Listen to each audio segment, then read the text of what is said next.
Dreamcatchers, welcome to another exciting day in the Writer's Haven. I'm your host, V. Helena, and today we are over the moon in presenting our studio guest. Best-selling and award-winning author Marita Golden is here to share insights on writing and her personal writing journey. She's the author of 17 works of fiction and nonfiction, and her debut memoir, Migrations of the Heart, firmly set her on a trajectory of iconic literary greatness. Critically acclaimed, Migrations of the Heart is celebrating 35 years of literary success, and we are pleased to have Marita on the show to talk about her writing career from that point to her latest literary work, The Wide Circumference of Love. Join me in welcoming Marita Golden to the Haven. Marita, welcome to the Haven. I'm very excited to have you here with us, and particularly excited about this anniversary for your memoir, Migrations of the Heart. 35 years. This was your very first book. It hit the ground running. Tell us about that experience and where were you before you began this writing journey? Well, I was 29 years old, and I had just returned from living in Nigeria, where I had been married and had a great adventure. The marriage did not last, and I had been told by the woman who was still my agent all these years, after 30-some years, that even though I wanted to write a novel, I had a great story to tell in the story of growing up in the 60s against a backdrop of Black Power and all of the things that were going on, going to Africa, Nigeria, living as part of a Nigerian Yoruba family, discovering my, quote, roots, and then returning to the United States. So she convinced me that I really should write the story of my life, of that experience, and for the time being put the novel aside. And so I had no idea that my very first book would be a memoir. And in those days, what happened is that Migrations of the Heart was part of a whole group of memoirs by women mostly that ushered in the idea of stories about identity, women's lives, that they could be really important contributions to literature. So it was a big surprise to me, and even more that the book became one that was adopted by universities and colleges and meant so much to so many people. So I'm very proud of it.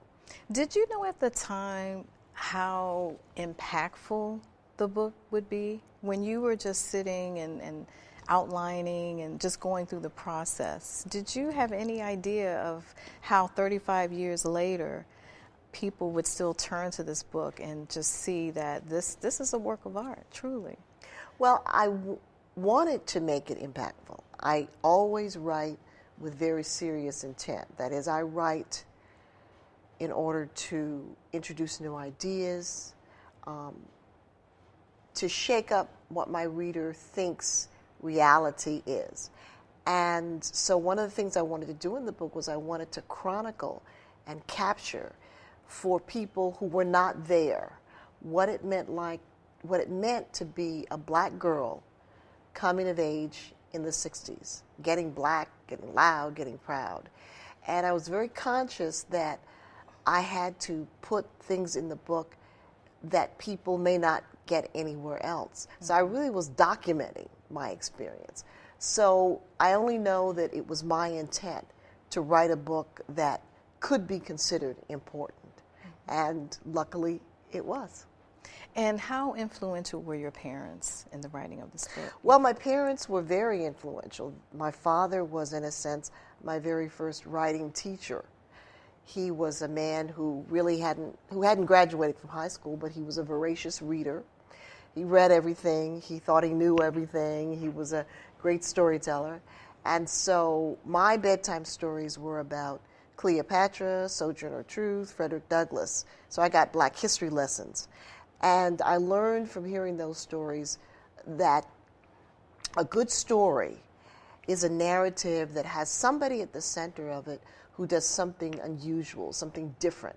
And very often the thing that they do will change their life or will change the lives of others. And my mother was enormously proud of the fact that I loved to write. I was a good student. I loved to read. And she told me when I was about 12 years old that I was going to write a book one day. And now I was usually a pretty disobedient child, but I obeyed her in that. So they were very important in giving me the confidence and the environment where no questions were off limits. They talked to me like I was an adult.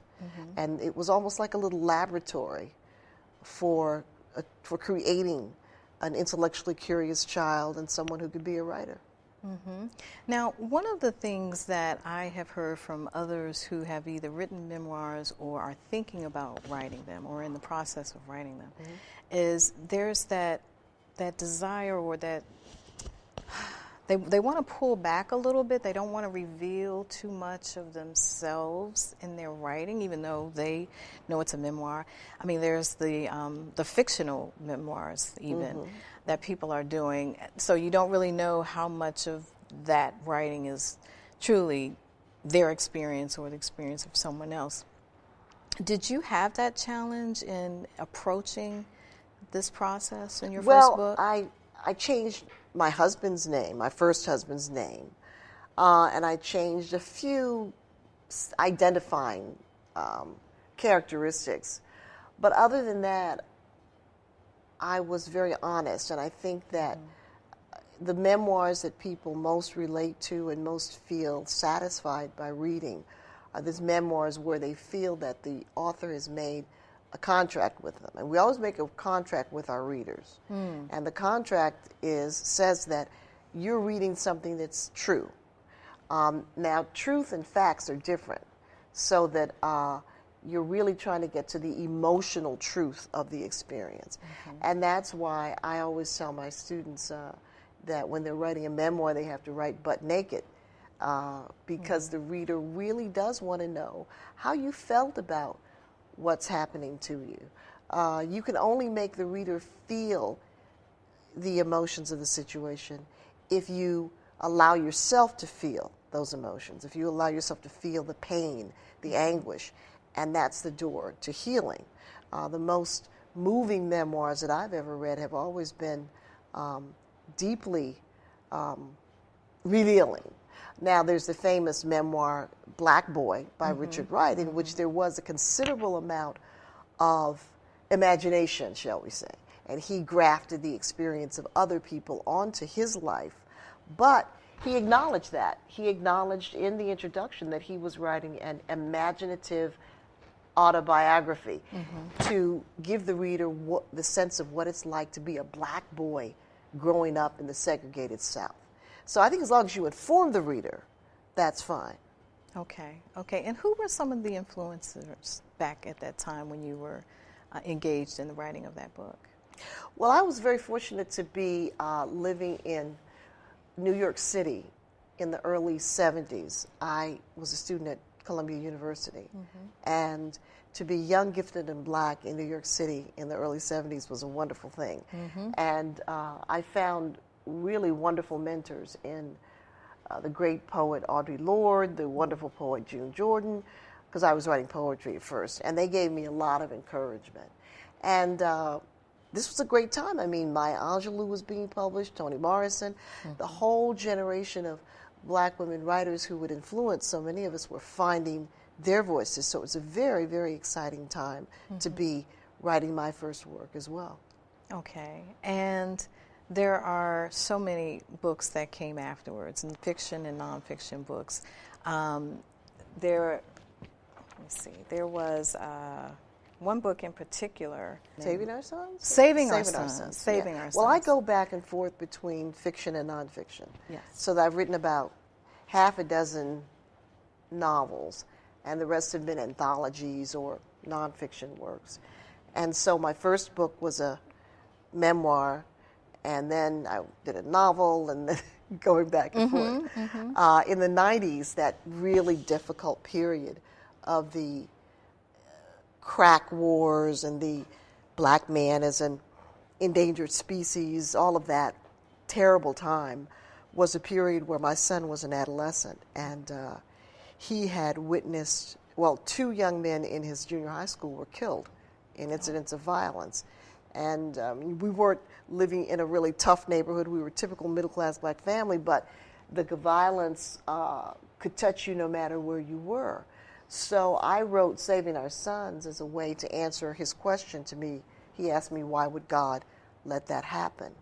So I wrote about raising him against the backdrop of the violence. I wrote about leading educators and activists who were trying to save our sons. And I just wrote about so it was very personal, but it was communal. So I kind of called it a communal autobiography in which the voices of everybody in the black community could be heard on this particular subject. And do you find, whether it's a novel or a fiction or nonfiction work, that much of the work that you're writing has been impacted or is written because of some life experience that you're going through at the time? Well, like I when think, you wrote Saving Our Sons. that Saving Our Sons, certainly. The fiction comes to me in different ways. I mean, when I wrote the novel After, about an African-American police officer who kills a young man during a police stop. That was actually the one I was trying to think. thinks that he has a gun. That was inspired by the Prince Jones case, where Prince Jones, the Howard University student who was shot and killed by a police officer. So yeah, I'm often inspired by things that are going on in the world. When I wrote the memoir, the nonfiction book, Don't Play in the Sun, which was about colorism, I wove into that kind of an autobiography of the role that colorism had played in my life. But then I also wrote in the same book about colorism in film, colorism in politics. I interviewed black people of all complexions and got them to talk very honestly about this. When I was in Cuba, I wrote about going to Cuba and seeing so many darker skinned people on the bottom and lighter skinned people on the top. So it's been very satisfying to be able to write both personally as well as in a larger sense, in a same, what I call a communal autobiography or communal memoir. Right, and there was another anthology that you did with someone else where you had African American women and white women. Oh, that was called Skin Deep. Skin Deep. Yeah, white and black women writing about race. Okay, and how did you engage in that? That was a nonfiction. Well, that was just a collection of essays. Okay, so let's talk about that for a second, because you've done a number of anthologies. Yeah. And I know that you're working on one now, and we're going to get to that.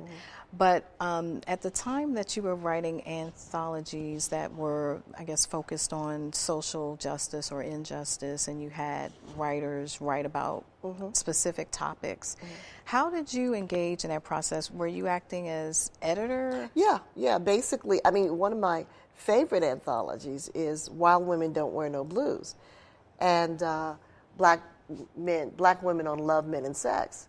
And what happened there was, this was around the time where a lot of the self-help books about relationships were getting popular. Okay. And I would go into the store, and I never saw anything for black women. So I told my editors, we need a book where black women talk about this. And basically, I called up about 12 African American women who I knew, and I said, I'm inviting you to a party. We're having this party, and it's called Wild Women. So if I asked you to write an essay about love, men, and sex, what would you write about? And I just gave them that assignment, and these were all really good writers. Wow. So I was not disappointed by anything, and I didn't have to do a lot of editing. So, and that's, in fact, one of my most popular books. Yeah. And what about Gumbo? Well, Gumbo was a project that we did at the HurstonRight Foundation as a fundraiser. And because of the way that the HurstonRight Foundation had been playing such an important role in the lives of black writers, we just asked all the writers we could to give us a story, give us an excerpt for the anthology, which was designed to raise funds for the organization, which it did. Yeah, and Elin Harris was a part of that project? Yeah, Elin was great. He was a co-editor with me, and Elin was wonderful. He was a member of the board of the foundation, and he was so generous and big-hearted. You know, he was really a special person. Yeah. So let's talk more about the HurstonRight Foundation and its mission and some of the work that it's done in the community. Well, what I sort of, once I decided that I was going to really be a writer, I knew that I was also going to be a literary activist. And when I was living in Boston, when I wrote Migrations, and I came back to Washington because I wanted to be around black people. I wanted to raise my son around black people. Of course, came back in time for him to see Marion Barry smoke crack. Oh, my goodness. But nevertheless, D.C. was better than Boston in terms of black role models. So I started initially an organization called the African American Writers Guild. Mm-hmm. Are they still around today? Okay. No. And for a couple of years, we worked locally with black writers. And then I began to feel that I wanted to have a national impact. So Clyde McIlvaine and I co-founded the Zora Neale Hurston Richard Wright Foundation. And basically, we, for the last 28 years, have been creating more opportunities for black writers. We present an annual summer writers workshop, we do public readings, we do weekend workshops, and our big event is the Legacy Award, where we present awards to the best published writers in fiction, nonfiction, and poetry. And we also honor icons of our community, like we've honored Hakeem Adabudi, Junot Diaz, Carla Hayden. And so I'm very pleased that after 28 years, the organization has new leadership.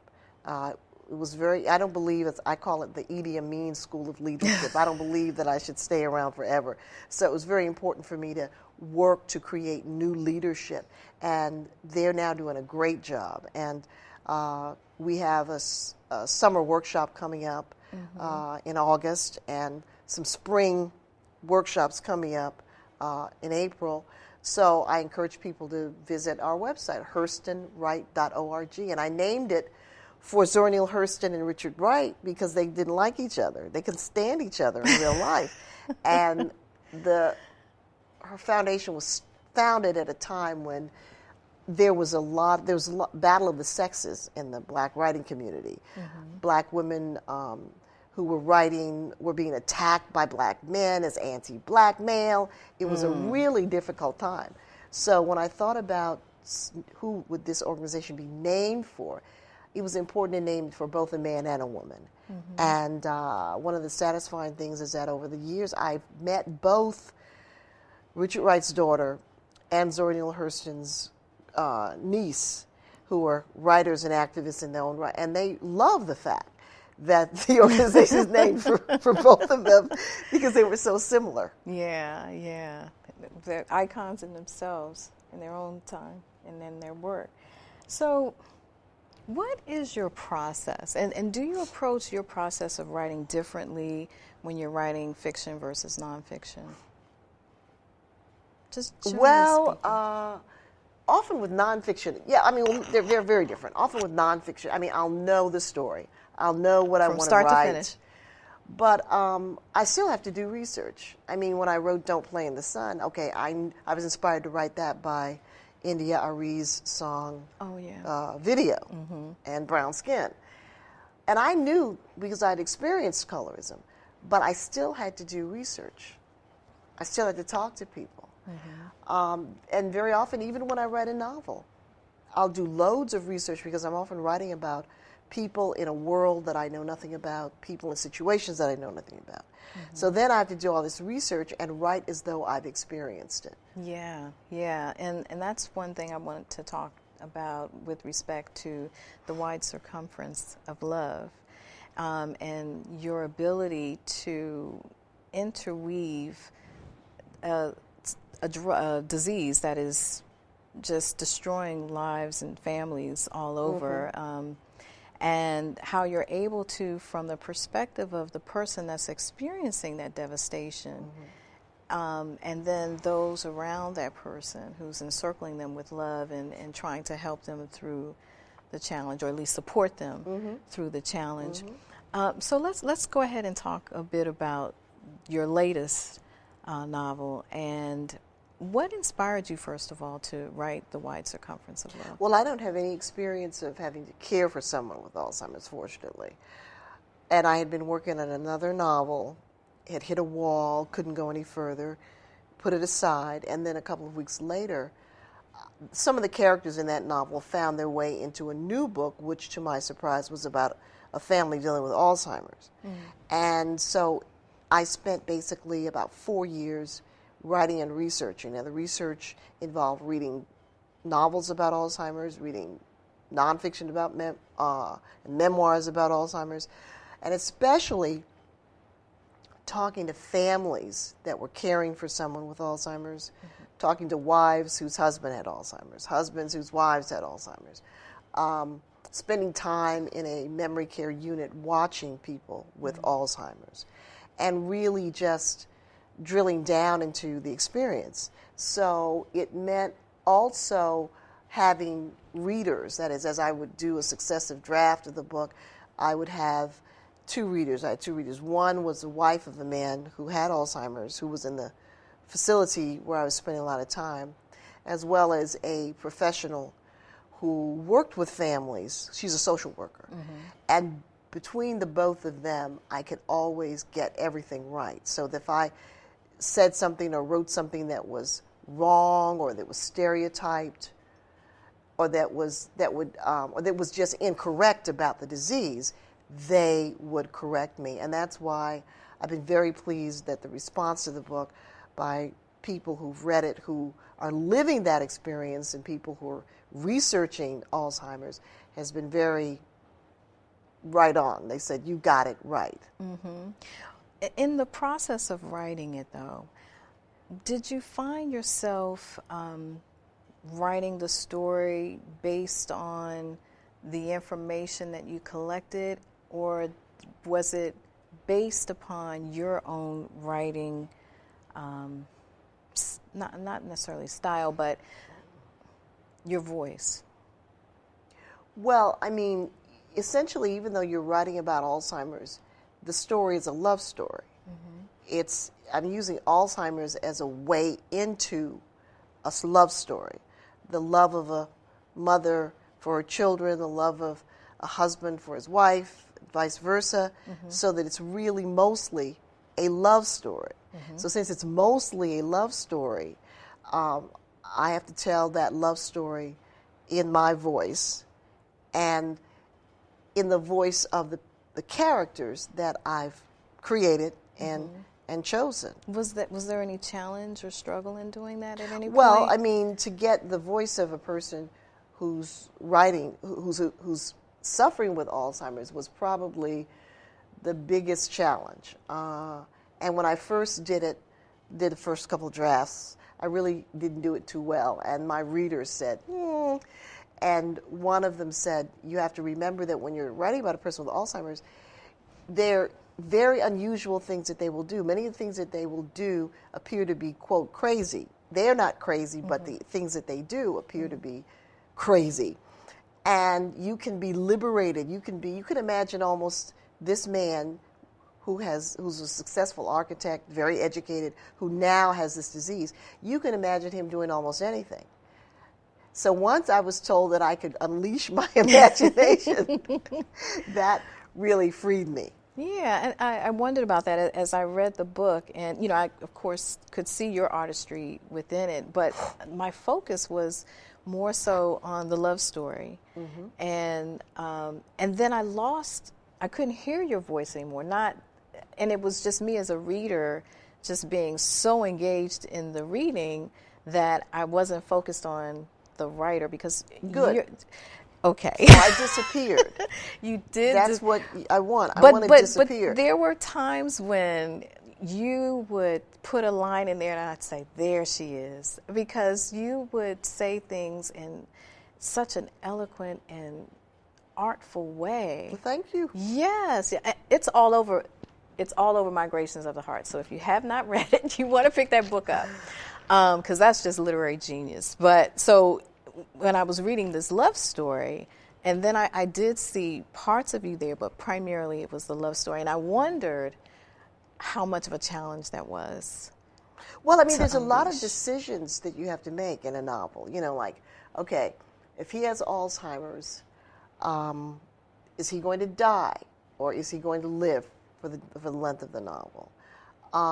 How is the disease going to affect his relationship with his wife? Mm-hmm. Is his wife going to remain faithful? He's living in this facility. Is he going to be involved with someone? Mm-hmm. His son, who's estranged from the family, is he going to come back to the family? Mm-hmm. So that you have all these decisions, and that's one of the and the real daughter, challenges. The daughter, yeah, and the boyfriend, yeah. I mean, there's all these, and the thing is that life goes on. Even when someone has Alzheimer's, life is swirling. Your daughter gets pregnant, she has the baby. Your son gets married. I mean, all these things swirl.